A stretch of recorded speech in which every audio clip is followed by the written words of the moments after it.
Hello, this is Brennan Wilmington from the Left Turn Network, and welcome back to another Lumen Stockholm Rotational Series race, season number 5, race number 12. And for the first and only time this season for the Cup cars, we are headed north of the border into Canada at the Bowmanville, Ontario track, the Canadian Tire Motorsports Park, also known as Mosport. This track has been on the schedule for, I believe, 4 seasons now. This is the fourth time we've gone here.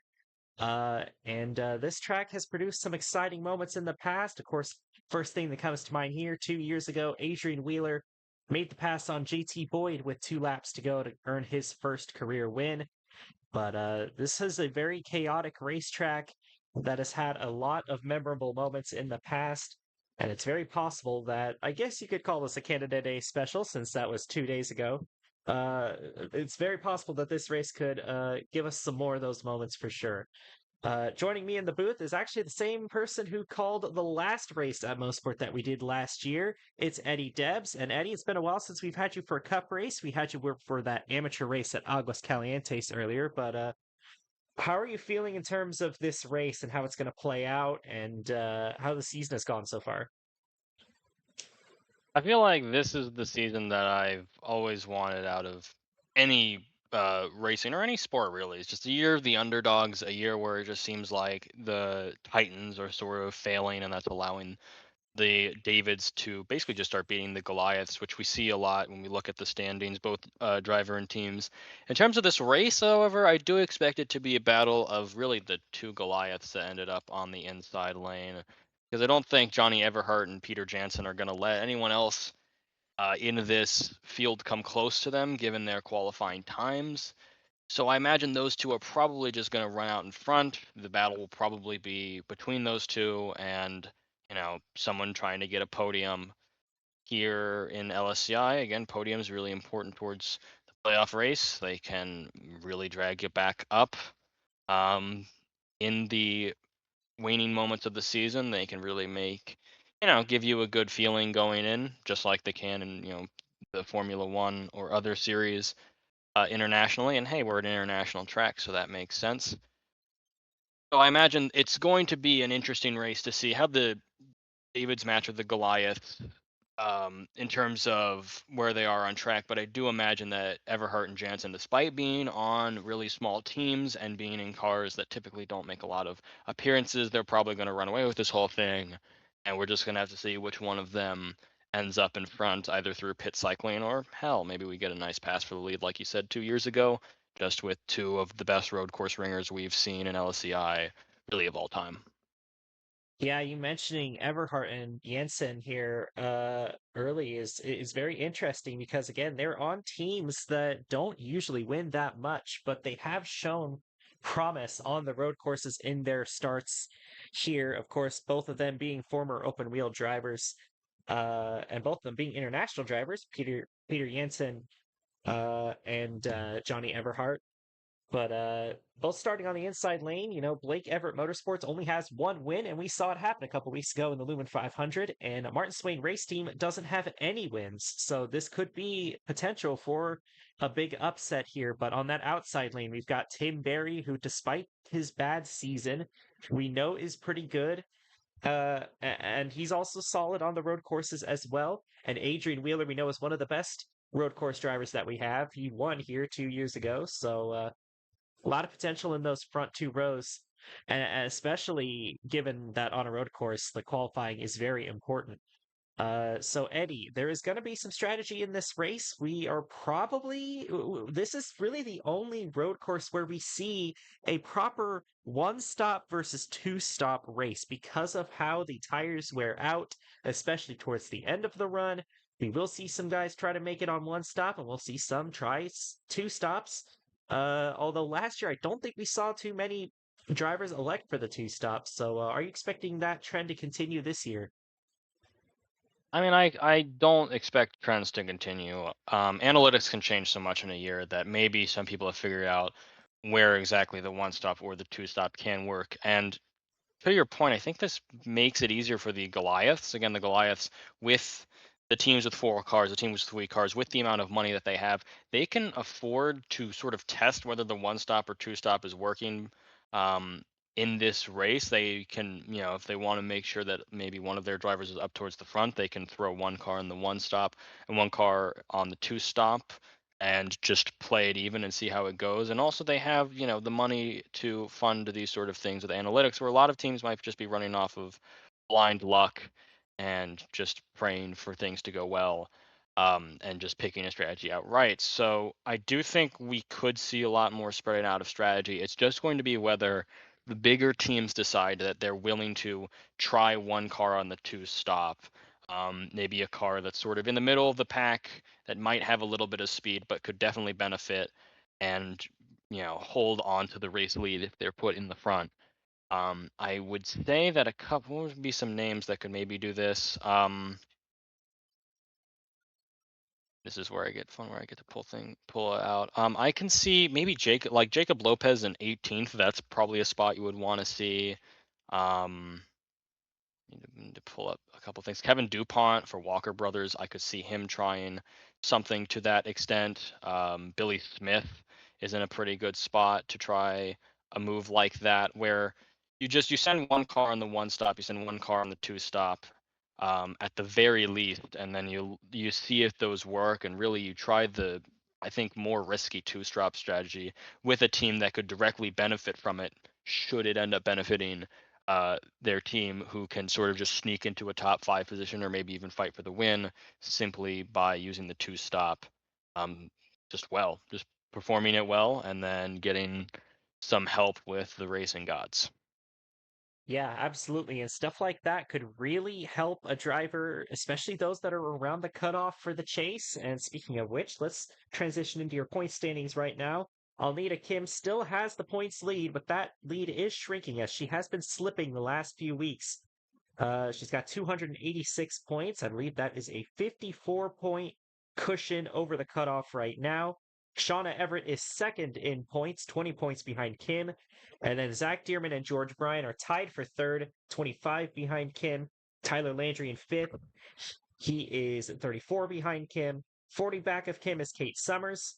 43 back of Kim is both Jacob Lopez and Charlie McCarron.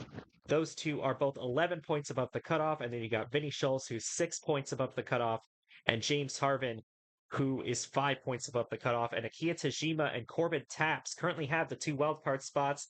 Pretty crazy to see Taps slip down below 10th this early, considering that he has 2 wins on the year. He won the first two races of the season, but he's only had one finish better than 15th ever since then. So it's been a big slide for Taps as well. This could be a good opportunity for Corbin Taps to gain some momentum and get back in that top 10. Of course, having those 2 wins will really help him in the long run, but we'll see how that ends up working out. And then we've got Jake Sidney, Nathan Buchanan, Adrian Wheeler, who's starting on the second row here. He could gain a lot of points with a good run here.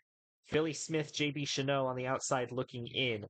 So things are heating up in the chase race, but let's go ahead and look at your starting lineup here. As we mentioned before, Johnny Everhart is the pole sitter in the number 52. This is actually his second pole of his career. He won the pole at Coda last season. So we'll see how the road course ringer does here today. It could be one of those road course ringers up here at the front winning the race. Tim Berry will be starting alongside him, trying to get some momentum going on what has been a dismal championship defense season. Row number 2 is the 40 car of Adrian Wheeler, who, as we just said, is 15th points right now and could really benefit from a good run and especially a win. And he's got a good opportunity here. And alongside him is the number 20 of Peter Jansen. Row number 3, Charlie McCarron, who actually got her first NR points paying win not too long ago in the Osco Continental Series finale. So congratulations to her. Maybe she'll finally be able to get that LSCI points win here very soon. Starting in fifth, she's got a good shot. And alongside her is the 3 car of George Bryan. Solid and consistent all season. He could gain a lot of points on the points leader here. Then you got the 39 of Lakin Herndon alongside the 27 car of Holly Martin. Both of them 18th, 21st in points. They definitely need a good run here. Kate Summers in the number 32 alongside the 98 car of Kevin Dupont to round out the top 10. Dupont still looking for his first top 10 of the year. Then it's the 99 of Akia Tajima, who dominated last week at Chicagoland to get a crucial win for him. And Cooper Spur, who's actually on a 3-race top 10 streak. So impressive showings lately for that 24 car. He's pretty good on the road courses as well, so he could very well make it 4, especially with his starting position here. Then you got the 16 of Corbin Taps and the 79 of Alnita Kim. Kim's still the points leader, but again, that lead is shrinking. But she's in a solid spot to gain on Shauna Everett and Zach Dearman this week, as Everett and Dearman, I believe, are further back in the lineup. Then you got the 29 of JB Chanot and the 9 car of Ryan Silva. And then you got the 41 of Karina Willis Calloway and the 50 of Jacob Lopez in row number 9. And in row 10 is Billy Smith and Simon Lawrenson. Then you've got Jake Sidney in the 19 and the 92 of Adrian Pearson. No talk about Aya in the 92 this week because Aya was running the amateur race at Sonoma a few days ago, so she was unavailable for this race. So Pearson will be in the car instead. Then you got the 2 car of Kobe Hollenbeck, one of our better road course racers as well, but he's starting mid-pack. Alongside him is the 58 of Joanna Clark. Got the 57 of Shauna Everett and the 66 of Tyler Landry, who, as we mentioned, won this race last year in dominating fashion, but he's going to be starting out back here today. If he wants to make it 2 years in a row, he's going to have to climb a lot of spots. Lori Jackson, the number 6, and the 77 of JT Boyd starting behind him. And you got the 8 of Darren Walker and the 45 of James Harvin. 18 of Zach Dearman, third in points, starting out back alongside the 55 of Michael Harvin. 62 car, Vinny Scholes, currently right on the cutoff, along with James Harvin in the 45. So they need to really step it up here today to not get usurped for that spot. And Nathan Buchanan alongside her. And rounding out the field is the 81 of Jack Gino and the 36 of Ashley Blake. We had one D&Q this week, and it was the 70 of Damon Kirby. But it will be a 26-lap race here today. And we expect drivers to come in around lap 14, and we might see some drivers come in again around lap 19. So, again, we'll see how that strategy pays off for the one-stop versus the two-stopper. If we see anyone try the two-stopper, and the strategy is going to be very important here today, and I'll be very interested to see how it plays out. Drivers, start your engines! And the field will roll off here at the Canadian Tire Motorsport Park. Eddie, I know you kind of picked out some winners in the pre-race, but who is your definitive pick to win this one? You know what? Underdogs be underdogs, even though he's not really much of an underdog. But Kevin DuPont doesn't even have a top 10 to this season, and he's starting 10th. He also gained a whole bunch of spots at COTA, went from 27th to 11th. I think his team might have the best strategy out of all of them, and he's got the driving ability to prove it. So let's just go with him. Let's see if he can do it, and let's make sure I don't end up cursing either of the road course ringers so I don't have to deal with anyone else on social media later. DuPont does have a win on a road course. It was back at Watkins Glen during his championship winning season. It's his last win, actually, as a driver. Hasn't won since, but it will be Everhart, and the one of DuPont who will lead them to the green flag. We are underway here at Mosport.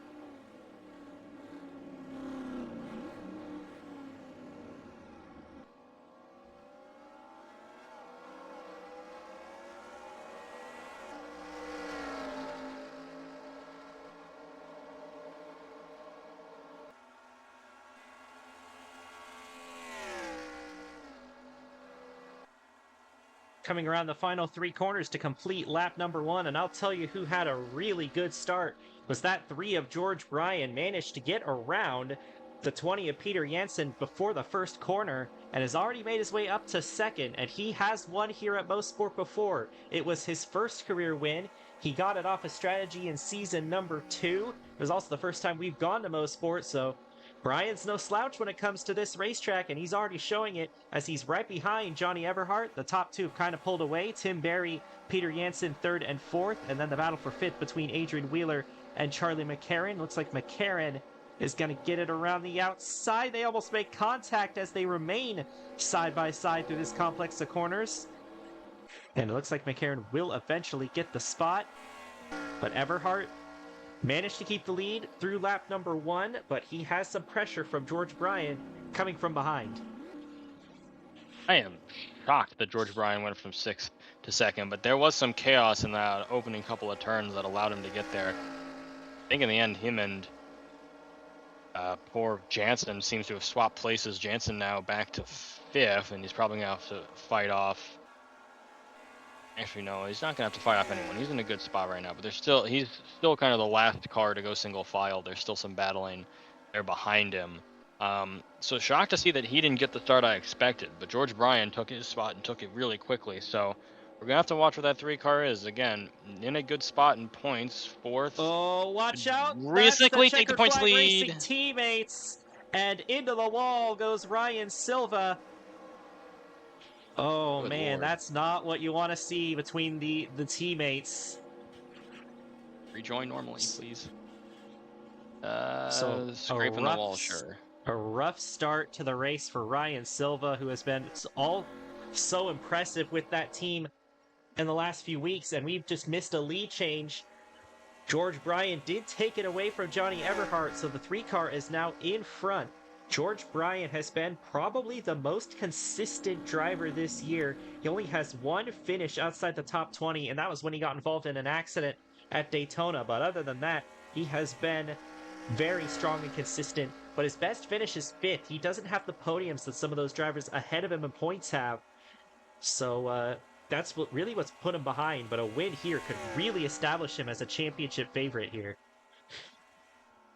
Well, absolutely. And you look at that now, we missed a pass. He must have passed him around like the first couple of turns, which not exactly the most difficult place to pass, but certainly not an easy place to go at it unless you dive bomb. So again, really good move, whatever we missed there with the Silva incident.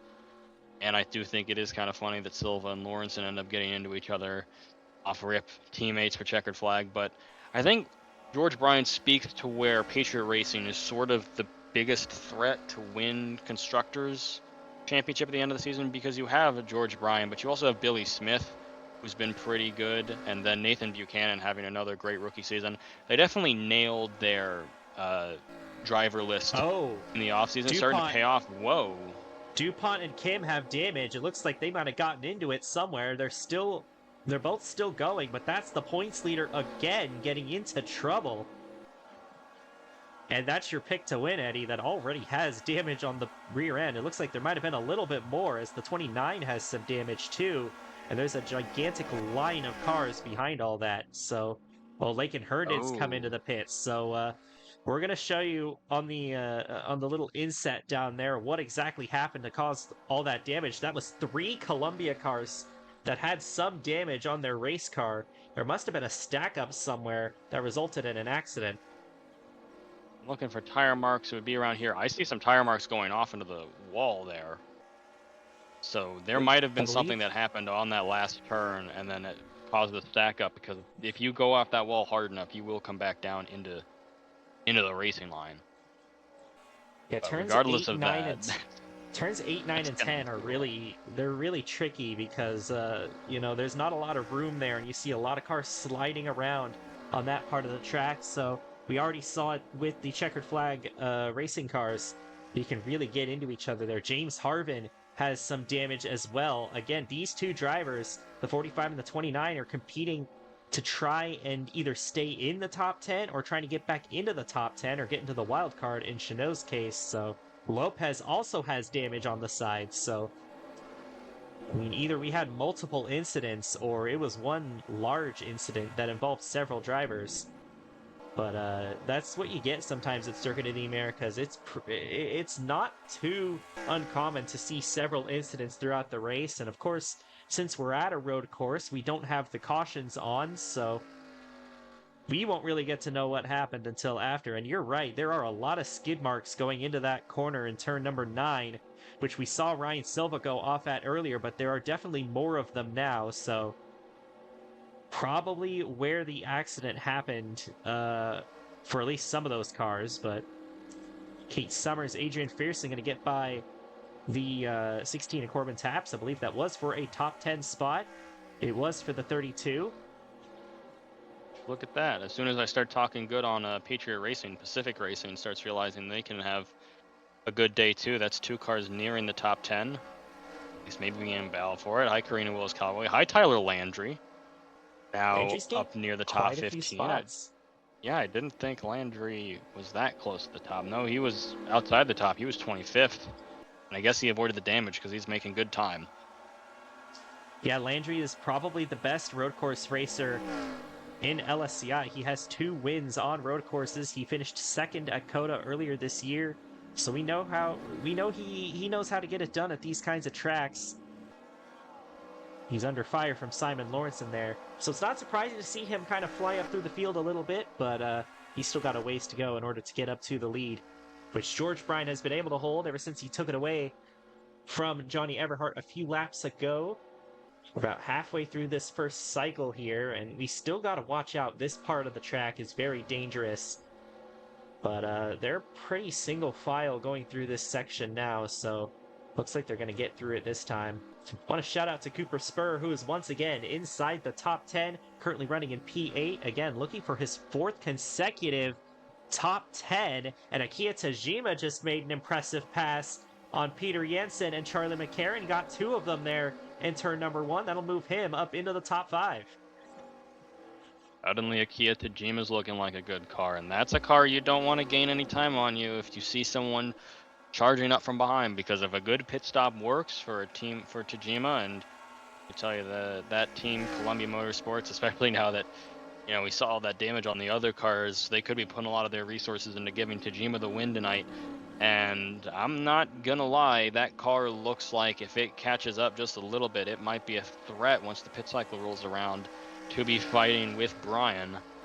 So I imagine Brian and Tajima might end up being more of the favorites. I don't really see much out of Tim Berry making up spots, or at least making up some time to Brian. So adjustments are definitely going to be made, obviously, by the pit crews, but you got to be within range to not have George Bryan end up in front of you when the pit cycle ends, and you just got to put in the work now to try and get up as close as possible. We're going to see how close Tajima got in this next run. Again, 52's dropped it almost to 2 seconds now. Tajima definitely caught up by about a second. Oh, my goodness! So fast, he just there goes Barry into the wall. Okay, and so the 99's really fast. This could stack up some more drivers behind as they take evasive action, and Tim Berry's season just continues to go downhill. That wasn't even his fault. Akiya Tajima just absolutely sent it in the corner, sent him off the track. And Tajima's going to be able to drive away from that. And so will Tim Berry, but he's going to lose a lot of spots out of it. That is just, it's just been full of stuff like this for Tim Berry. You go back to Daytona where he spun in front of the pack about halfway through. He got caught up in the one accident we did have there. And then it's just been everything in the kitchen sink thrown at Tim Berry this season. So that's going to take him out of the top 10. I can't believe I'm going to say this. That looked like a leader passing a lapped car, and that was for 4th. That was for 4th position, and it looked like Tajima's on rails. Like, I don't know what kind of like jet fuel that car has in it right now, but it is soaring past cars. And yeah, now Adrian Wheeler, I'm sorry to say, I'm probably gonna be the most scared you've ever seen a driver like him, a driver who does really well on road courses right now, because you don't want to have your bad day ended by something like that. As you see now, the 92 is starting to get caught out. I think the 32 may have been a little bit affected by some of the shenanigans around that corner, and that has kind of left the 92 without a buddy, and those Pacific Racing cars not doing that great when they're separated. And Tim Berry is back to 11th, or at least he was last time by. It looks like he's been passed by Kate Summers, so he could still salvage a good result. But that's definitely not something that you wanted to see. Honestly lucky that it wasn't worse for him. Going straight into that wall, he actually managed to recover that decently well given the circumstances. So, it could have gone worse for Barry. I mean, we've seen worse happen to Tim Barry. It looks like all these cars here, starting with the 29, have already come in and pitted. They have quite a bit of damage on their cars, probably from previous accidents, including Kevin DuPont in the 98. Ryan Silva is one lap down and is the only car off the lead lap right now. Everybody's still running here after 9 of 26 laps. Now 99's caught Wheeler. Now we Now, got yeah, we got a a lot truly train, but yep, there he is. Oh, Oh, yeah. boy. Oh, Wheeler. Tajima's Oh, all no. over the back bumper of Adrian Wheeler, and Charlie McCarron's actually catching up to these two cars battling for third. We'll see what happens here for this battle as the top two are continuing to pace the field here. George Bryan almost has a 2-second lead over Johnny Everhart in the 52 car. And then we got this gaggle of cars battling for third. Peter Jansen still up in the top 10. He's running in P6. Cooper Spur in 7th. Adrian Pearson, not really known for being all that good on road courses, doing a good job in that 92, running in 8th. Then you got the 27 of Paulie Martin in 9th, and Corbin Taps currently rounding out the top 10. Landry, it looks like, is up. Oh, Joanna Clark went a little wide in the corner there, but she is going to be locked in a side-by-side battle with Karina Willis-Callaway. And shout out to Karina. She has had a terrible season this year. Connie Twins Motorsports in general has been truly not very good this year. Karina Willis-Callaway has been able to carry that car for several years, but this year it's just been too much. But she's having a solid run out here today inside the top 15. We'll see if she'll be able to hang on to it, but this 41 car is looking pretty strong here today, especially for their standards. It looks like Landry has just gotten past Joanna Clark. That's another spot for him. Again, he started all the way back at 25th, and he's now into 14th, so Landry's definitely a threat for a top 10. And maybe if he didn't qualify so bad, he'd definitely be one of these drivers up here, at least inside the top 5. But Wheeler's been playing some pretty good defense on the cars behind him, Tajima and McCarron, and that's really prevented them from gaining that much time on the 52 or the 3. But we're going to be having pit stops here within the next few laps, and this is when things are going to really get interesting here at Mosport. I was going to say, with the train that the 40 seems to be creating, especially now that's letting Spur and Jansen have a chance really for podium spot, is that Tajima, for the first time in as many laps as we've run, lost time to George Bryan, which means Wheeler is currently holding up Tajima from getting past him, which is allowing Bryan to pull away from Everhart, as he's been doing for most of this race, and now pull away from really one of the only other cars that's been catching him throughout. So we're going to have to see how these next couple of turns go for those two drivers, because I'm pretty sure Tajima's going to want to just send it at this point. You probably don't want to get a penalty for taking out Barry like he did, but I mean, wow. Wheeler just got so much space on that one. This corner is pretty finicky. You definitely see a lot of passes being made here. Cooper Spur got past Peter Jansen and has been working on Charlie McCarron for the last half a lap at least, trying to get past the fellow Honda. And the Hondas in general have struggled this year. McCarron, I believe, is the only one inside the top 12 in points. And for a while, there were no Hondas in the top 15 in points. Walker Brothers Racing has had a big struggle of things. I mean, Kevin DuPont's already gotten into an issue today. Darren Walker's back in 29th. He's been nowhere to be seen for most of this season.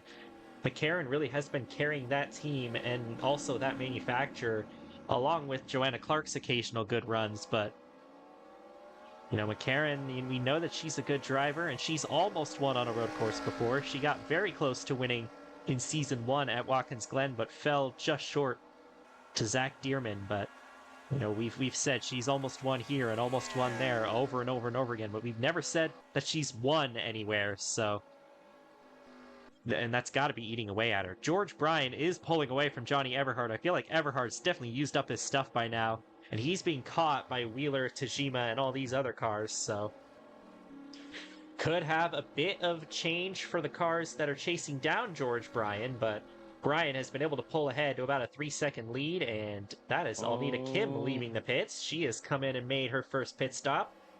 Of course, she has a lot of damage on her car, so I'm kind of surprised that she didn't make that pit stop earlier, but things jamming up here for 4th. Wheeler, Tajima, and McCarran there, but we should expect the first pit stops from these leaders to happen this next lap. Keeping an eye on drivers back here. Shauna Everett and Zach Dearman are not having good days today. 22nd and 23rd is not, I guess it's not terrible, but they need to be running a little bit better than that, especially since Brian is leading and could definitely pass them in the points. And of course, Almeida Kim with her issues. And George Bryant could be threatening for the points lead once this is all said and done. He's certainly threatening a lot of things right now. You know, pole-to-pole win, points lead, becoming one of the championship threats. I think becoming one of the first of the teams really up there outside of maybe Dearman as a championship threat on a team that could definitely has the resources to go deep into the playoffs. It's a big day for him, and it's a big day for Patriot Racing if they can pull this off, because this is basically putting a stamp. Pacific Racing's done well enough, but I think if Brian's able to win this one, Patriot Racing can call themselves the favorite to go win the Owners Championship, probably favorite to win both titles, to be a team to win both titles, and I don't think anyone would really disagree with him on that, especially now that he's pulled within a 4-second lead. That's going to be hard to make up on the pit cycle. It's going to really take a really good adjustment from a car close to him, or a really bad adjustment on his car, to force him to sort of make a couple of mistakes, I mean, really at all. So yeah, we're just gonna have to see. This seems like a very much a race where George Bryan is going to have to lose it himself, then someone else is going to take it from him, especially since, well, now the 40's been passed by the 99. Tajima finally got around Wheeler. I think at this point the tires are gone. They're gonna just have to go up for fresh tires and hope that the adjustments that have worked in the first half are gonna hold up in the second, because they might be able to catch the 3 otherwise, if they have 1, clean air, and 2, really just luck. Yeah, absolutely. I do want to point out Brian did not start on pole. He started in 6th, but he made up a lot of spots off the start of the race. But I also want to point out Patriot Racing Incorporated is on a long winless streak right now. Of course, their last winner was Joe Smith, who's been retired for 2 years, save for the one comeback race at Auto Club earlier this year. And here comes Brian in on lap 14, and all the leaders are going to follow him in. See if anybody tries an extra lap here. I believe the only ones off cycle are the damaged cars right now, so yes, everybody will be coming in here on lap 14, but I wanted to point out Patriot Racing Incorporated has gone winless for a while. They have not won yet this season, and they went all of last season without winning, but they finished in second 9 times since then. It just seems to be anything that can keep them out of victory lane will. But it's going to be hard for Brian to lose this one, but I've seen some crazier things happen in NR before, so it definitely could happen. So Brian's already out of the pits. Everhart has that first pit box, though, so he might gain some time on exit here. That was a very fast pit stop by Brian, though. Everhart's now coming out. Here comes Tajima. I believe one car did stay out. Joanna Clark was the only one to stay out an extra lap, and we'll see how that plays out for the 58. Gotta imagine if she's staying out an extra lap, she's definitely going for the one stopper and hoping that she can get that fresher rubber towards the end of the race. But I really don't agree with this move. I feel like you kind of have to pit with everybody else there. Oh, that's not something that we like to see. Exiting the pits 3 wide, and Buchanan's gonna get spun around. Oh boy. He's gonna get turned backwards in front of the cars behind. And not only is that going to hurt Buchanan, that's going to hurt everyone else that was behind him, including Shauna Everett. That's not the easiest pit lane to get out of, and there's your example of why. But thankfully, it doesn't seem like any damage on any of those cars, so it could have been worse. Absolutely. That's also going to hurt Buchanan in terms of a couple of spots. I mean, Wheeler's far ahead of him, so that might probably cost him, being at least close to the cut line. But it's only a couple of points here or there. He could probably get it turned around. There's Clark going in. She will get a lap left, which is big. Whoa! Oh, Everhart. Whoa, God. He's gonna. Jima's gonna have to get by him fast. But yeah, no. Look at 8 seconds. Look at the gap. Yeah, 8.6 seconds between Brian and the 52 and the 99, and all of that was in the pit lane. So that was purely off of the outlap and the pit stop. We saw how far ahead he was after that pit stop, so the 3 crew really showed out here on that pit stop. I mean, I would probably, if I were Brian, I'd probably just stay out the rest of the race. I wouldn't even try the 2-stopper. I think the only ones that we'll see trying the 2-stopper, maybe we'll see some of the cars that are trying to run him down, like the 52 and 99 try something like that, but I think Brian's home free as long as he can make it through these last 11 laps without incident. I don't think there's any lap for, cars that are going to cause problems. Yeah, no. He's looking for his 2nd win at Mosport and the 4th of his career. And it would be his first, surprisingly, with Patriot Racing Incorporated. Because, you know, he didn't sign with Patriot Racing Inc. until last year, and we just mentioned how they've gone winless last year and all of this year. So this would be his first win for that team ever since arriving here.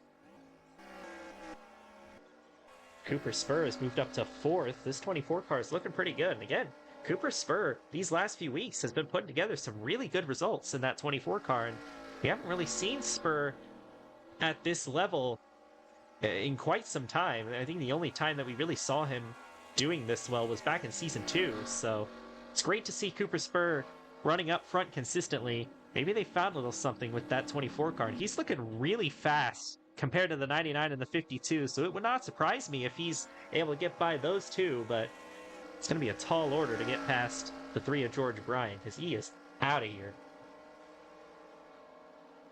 Mosport is a race of adjustments, and Spur might have made the adjustment. I don't think Tajima kept, up with the adjustments made for the second half. That car has not shown a lot of bite to get past Everhart.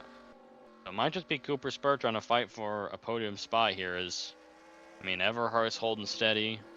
Bryan is gone. JB Chanot has snuck his way into the top 10 now, which is, I guess, shouldn't be that much of a surprise, although he is now pitting, so we will see a 2-stopper strategy. Now. She was off sequence due to the damage that she sustained from whatever stack up happened around lap 4 of the race. So Chanot will come in, and we do have a few of those off-cycle cars that were mixed in with the leaders.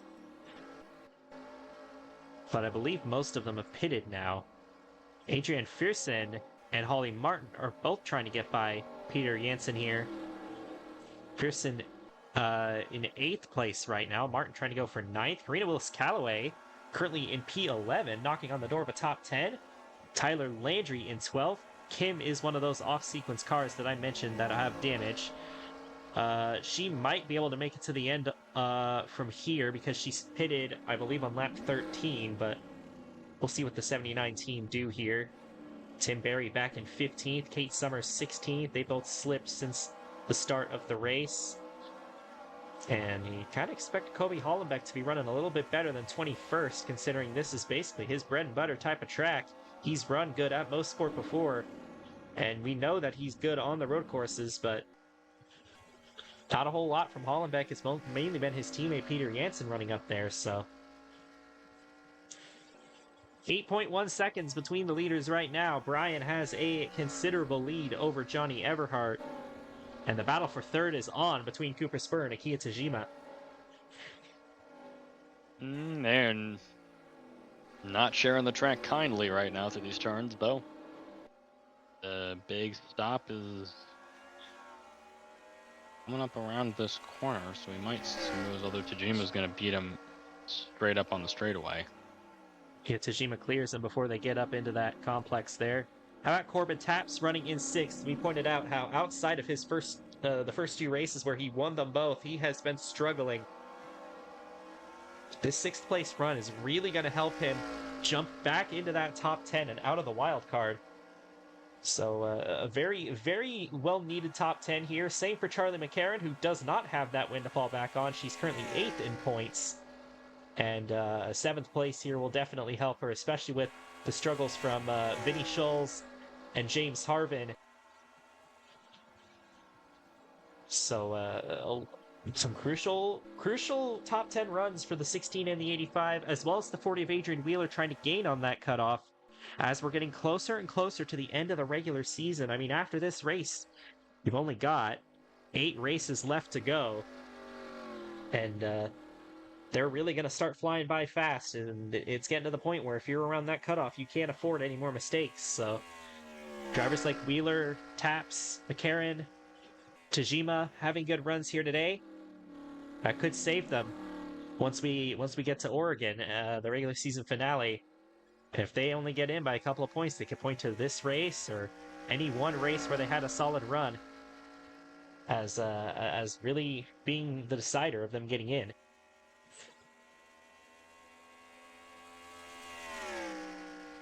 It's just like that, you know. You with the new playoff system, it's interesting to see how these teams are gonna sort of interact with a bunch of the races early on in the schedule, considering there's a little bit of importance to it. You got to be better at that point when the chase starts, but you also got to remember that, you know, these late races matter so much more if you can make it. So a lot of if-then situations playing out, and again, right now, a couple of drivers showing that they're ready to make their playoff push. Taps is ready to get himself into the top 10. You have Brian ready to make himself a playoff contender. You have Spur trying to really make himself really come back from what's his starts. You have in the 99 Akima Tajima also there looking to try and, you know, back-to-back podiums, put themselves on the map, get themselves in the top 10 as well. And you've got drivers like, who else do we have here in that top 10 that's even close? I mean, we don't have a lot. And again, with the 2 normal guys, Ollie Martin's still fighting to try and catch up to the top 10. McCarron is, I mean, just trying her best at this point, I have to admit. So it's really just a matter of, all right, how many points do we need? How many points can we get here? And right now, George Bryan is looking for as many points as possible because he's going to probably take this all the way, assuming nothing else crazy happens the last 5 laps. And I don't think the 2-stop strategy ended up being anything. I think a lot of drivers just decided that they should just go for the 1-stop, especially with the earlier wreck.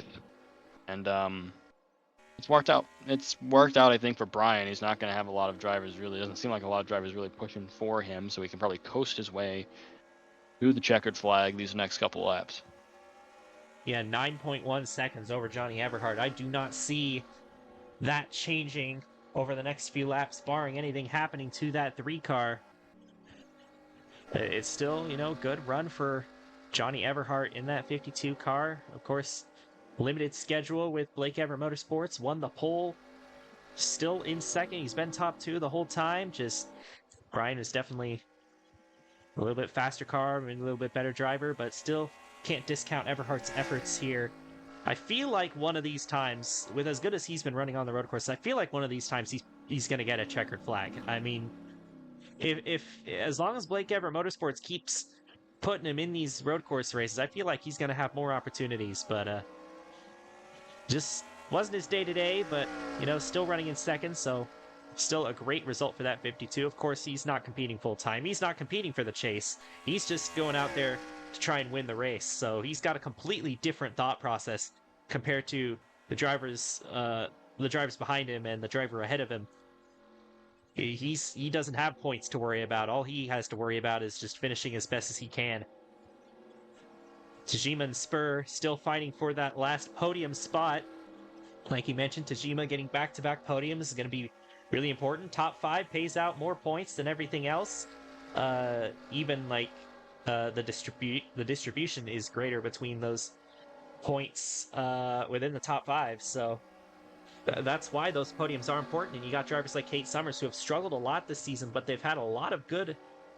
They've had 3 second-place finishes. So you got drivers like Summers and Wheeler who've had a lot of top 5s, but not necessarily a lot of top 10s, 15s, etc., who are staying up there in the points solely based off of those good runs. So that just goes to show how important those top 5s are. Wheeler running in the top 5 right now in P5. Kate Summers is back in 14th right now, which is probably about the most pedestrian race that she's had all year, because it's either been top 5 or crashing for that 32 car. Tim Berry back here in 17th. He's just continued to slide ever since that incident with Tajima. Even before then, he was kind of slipping back. Shauna Everett, who came into this race with 3 consecutive top 10s, including that win in the Lumen 500, got some damage and has not had a good day today. Hudson Motorsports has been invisible today. I believe Jack Gino is Zach Dearman is the highest running Hudson Motorsports car, but he's only in 19th place. Jack Gino and Jake Sidney have been completely invisible, and that's bad news for Jake Sidney because he's 13th in points. He's been about that point of the standings, for the last several weeks, and he's just not been able to find an edge to try and get himself into that top 10. And Nathan Buchanan also struggling here. Not a lot of road course experience for Buchanan, so he's still got a lot to learn on these. Vinny Scholl's having a very bad day today. I don't even know if she's been involved in any incidents. I think she's just been slow, so that's unfortunate for her. But George Bryan lost a lot of time to Johnny Everhart that last lap, but I think he's got enough of a cushion to where that isn't too much of a concern. Down to 7.6 seconds. The tires are definitely wearing out on the 3 car, but there's 2.5 laps to go, so I don't think Everhart's going to be able to gain that much time on the 3, and he is just... I'm not even seeing Everhart coming over the hill. I think Brian's got a big enough lead to where he could just kind of coast from here for these last couple laps, not push the car too hard and risk running it off the road or anything. So I think Brian's got it made. He's got 2 laps to go. Also probably shouldn't push too hard because, I assume they put enough fuel in it for the second stint, but you never know sometimes. So, he got all his time back there. I think Everhart really just had one good screamer lap, and then he lost it all back. So, I would have to say what you just want to do is just stay in conservative. Dang, Kareem Willis-Callaway all of a sudden in the top 10, and now under pressure from Billy Smith, and Jansen still trying to make something out of nothing. Oh, watch out, Holly Martin! What the heck? Oh, no! Well, I was going to point out that Karina lost her top 10 to Tyler Landry. Oh, she's sideswiping the 20 car of Jensen, possibly as a result of that. I believe that the 27 was racing with Adrian Fearson, but it could have been contact with Landry as well, but that's going to knock Holly Martin out of the top 10. Thankfully, not much damage and not many positions lost, but that's the second time that we've seen that happen in that corner. That's just Mosport. There's nothing else you can really do. Canadian Tire just has that one turn. It's one of the most interesting turns that I think any of these drivers could really take on a road course. And as George Bryan takes 1 lap to go, I'm sure he'll be a little bit happier to not have to go through that corner again because it can really create some variation. And outside of that, it'll probably be smooth sailing as long as he doesn't have too much. The way they have to go around that corner, it just seems like. Even just with practice and qualifying, you're still going to mess it up like a couple of times out of 10. Like this right here, because Tajima's getting caught by Spur. Those are important points for Tajima that he's got to hold on to, and maybe important points for Cooper Spur if he wants to try a late rally to get into the chase, although he's pretty far down in points, so I don't know if that's feasible at this point, but you never know. But we are on the last lap. 1 lap to go here at Mosport. Couple of lapped cars, the 79 and the 9, right in front of George Bryan, but they should not be an issue for him as he goes down the back straightaway, up and down the hill for one more time.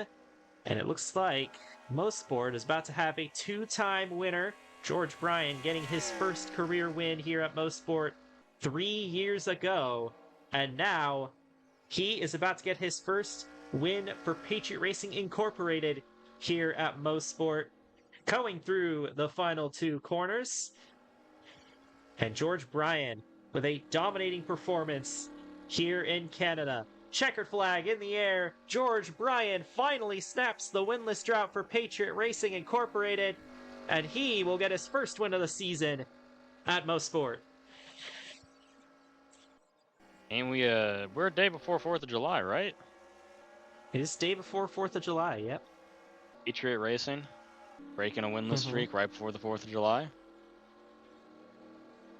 Sometimes Yeah. the articles just write themselves.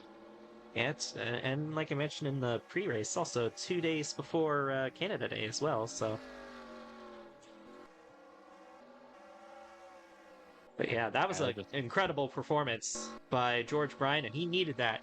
He took advantage of Kim, Everett, and Dearman all struggling today. I mean, looking at the points standings right now, I mean, he was 25 back of Kim. I think he's going to walk out of this race with the points lead. So that was huge for George Bryan. You know, he's the oldest full-time driver in the field. We always kind of wonder every year if this year is going to be his last year driving, but he's still at the top of his game. And I think that race definitely proved that. He led most of the laps. As soon as he got the lead from Johnny Everhart, there was not another swap of the lead, save for the pit cycle after that.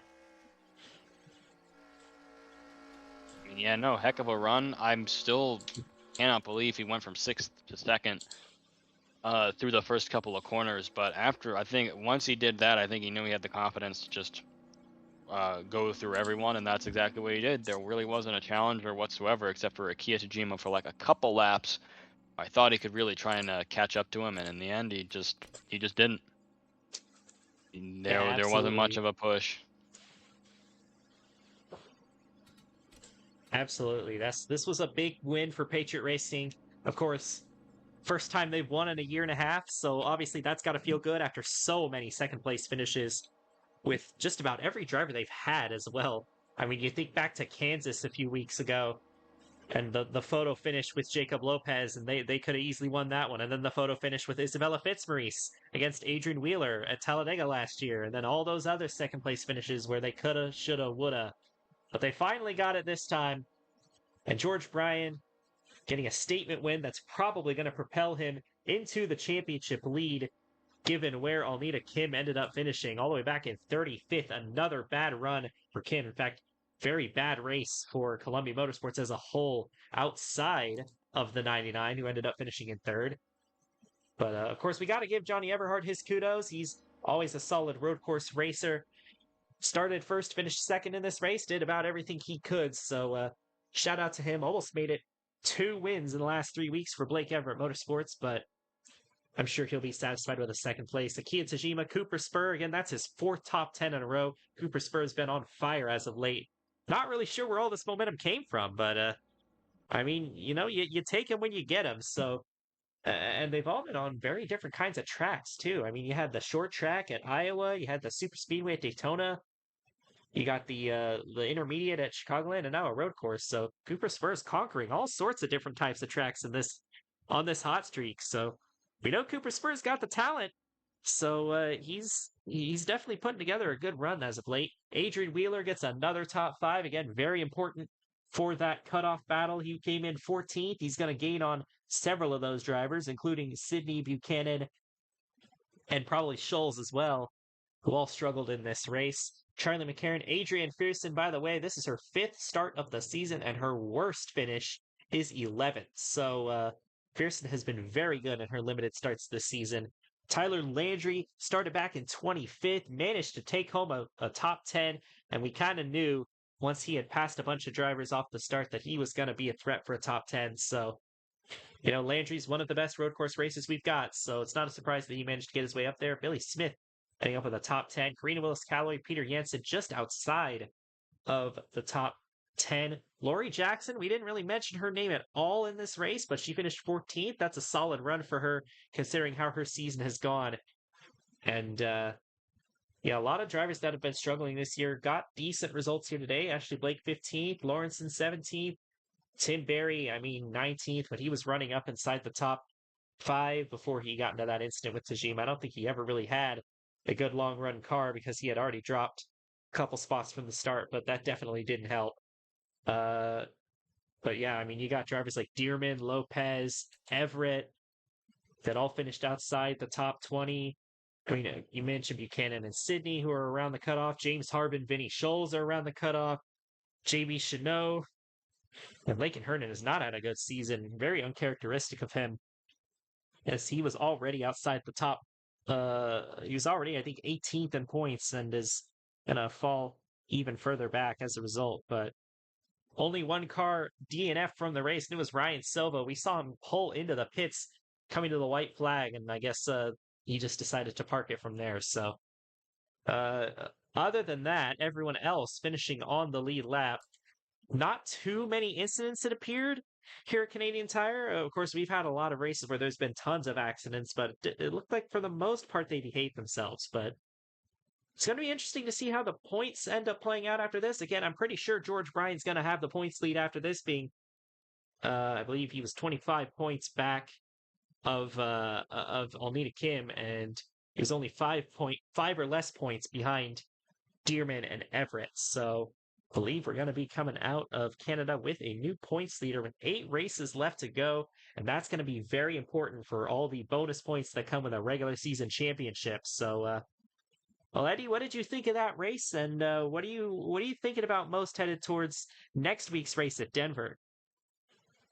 I mean, I think it played out like I expected, just with a different driver. Instead of Peter Jansen, it was George Bryan. And then other than that, a couple of wrecks here and there, not so much on the chicane like I kind of expected, but that seemed like turn 1 was more of the problem. And Denver's another super speedway. A lot of things can happen at super speedways, especially especially a 100-mile race. At a 2+ mile track. So we're just gonna have to see which cars bring some bite, and which cars really just end up coming out with nothing, because your car's gonna really matter in that type of a racetrack in terms of, how much you can put into the engine on the straightaways, how much you can draft on other cars with the aerodynamics. So we're gonna have to see if, things continue with some of the teams, and see where the wrecks lie, see where how everyone's dice rolls really go, in terms of luck, and then see who comes out with that one, and see if George Bryan can hold on to this newfound points lead that he most likely has, I would say. Yeah, absolutely. But that is going to wrap it up here today at Mosport. Congratulations to George Bryan and Patriot Racing Inc. on the win, their first of the season. And I feel like that win's been coming for Bryan because he's had a lot of good runs this year, but finally got it here at Mosport, the race where he got his first win 3 years ago, and he has backed it up with another one here today. But that's going to do it for today. And on behalf of Eddie Debs, this is Brendan Wilmington from the Left Turn Network signing out. Here are your point standings after race number 12 of 30, which will be on your screen right now.